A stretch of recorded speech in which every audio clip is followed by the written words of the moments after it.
EsNews, it's the aftermath. It's the aftermath. Reporting. Do you see any future for the heavyweight division in the medium term?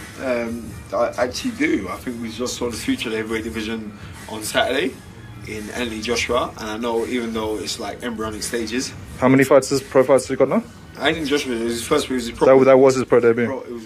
It was his professional debut, and I thought he boxed very good. You know what I mean? And he knows, man. You know what I mean? Like spiritually, if you used to go deal with a kid, he's very in tune, man. Trust me, he's in tune. I got a lot of time a day for him, and I think he's on a good tutelage at the present moment on the things that he's doing inside the fight. You know what I mean? He boxed neat, and you have to go back. If you go back to it was 89 when Lennox Lewis came over and had his first pro debut fight against a man called Al Malcolm, who was Midland area champion at the time. And okay, so that wasn't a gimme for the first one, then. No, the Midland area champion. Nah, you know what I mean? He was a decent record. I think he was something like. I think it was like a 50-50 record. I think he lost more than he won, but he was an experienced man. Yeah. Who'd been in with good guys.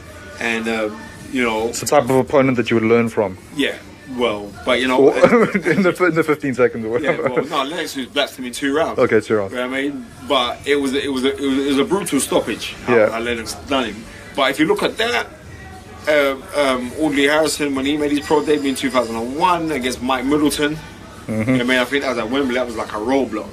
I have to admit though, Audley Harrison, when he turned pro, it was a bigger fanfare. Yeah. It was, because like...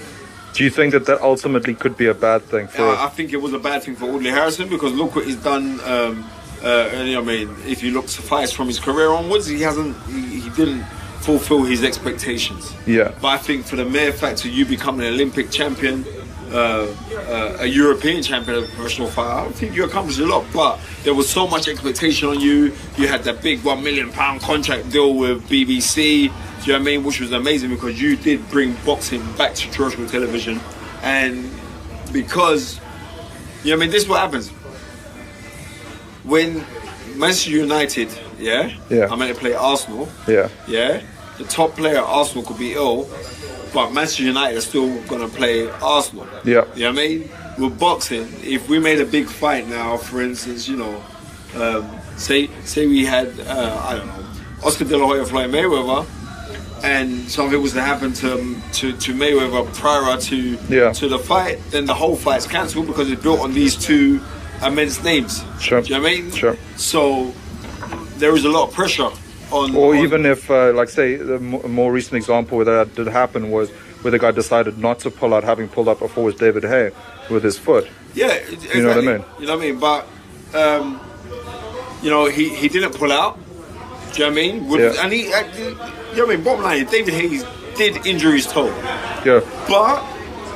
as pathetic as it sounds, it's a totally legitimate excuse. It is a legitimate excuse because it was broken, but I think it was the way that he handled it after the fight.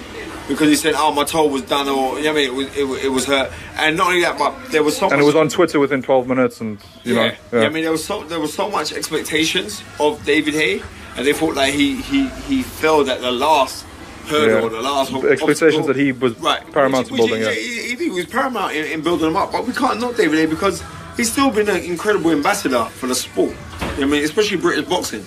You know what I mean, his win against Mormek, when he won the WBA and WBC cruiserweight title, you know what I mean, has to be ranked up there as one of the best wins. Was that 2008? Mm-hmm. Right, that has to go up as one of the best overseas wins by a British fighter.